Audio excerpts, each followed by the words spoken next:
Right পয়েলে নির্বাচন doctor Shafiqur Rahman এবং তারেক রহমান তাদের দুইজনের মধ্যে যে কোনো একজন প্রধানমন্ত্রী হইব এইটা মোটামুটি শিওর। তো যে এই প্রধানমন্ত্রী হোক তোমাদের ফ্রি ফায়ার প্লেয়ারদের লাভ কি? যদি আমি প্রধানমন্ত্রী হইতাম তাহলে তোমাদের ফ্রি ফায়ার প্লেয়ারদের জন্য কি কি করতাম একটু শোনো। আমি তোমাদের আইডিতে প্রতি সপ্তাহে 10,000 করে ডায়মন্ড দিতাম, আর মায়ের আইডিতে 20,000, আর সব পোলা বাইন্ডে আমি ডু বানা দিতাম। ডু থাকবো একদম বাধ্যতামূলক, সরকারের থেকে ব্যবস্থা করে দেওয়া হইব, যদিও আমার নিজে ডু নাই।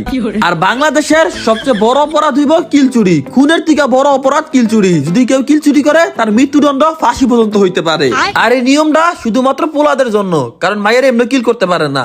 তাছাড়া গেমের মধ্যে দেওয়া হইব সিঙ্গেল কার্ড, যেই কার্ডটা দেখাইলেই তোমরা গাড়িনা থেকে অটোমেটিক মায়ে পেয়ে যাইবা, তোমাদের মন মতো যার ইচ্ছা চয়েস করে নিতে পারবা। এইগুলা বাদেও তোমাদের জন্য থাকবো আর অনেক ধরনের সুযোগ সুবিধা। তো এখন সবই ঠিক আছে, আমি যদি প্রধানমন্ত্রী দাঁড়াই আমার মার্কাটা হইব কি? তো আমার মার্কাটা তোমরা দিয়া যাও, অবশ্যই ফ্রি ফায়ার থেকে যে কোনো একটা মার্কা দিও, দেখি কার্ডটা কত সুন্দর হয়।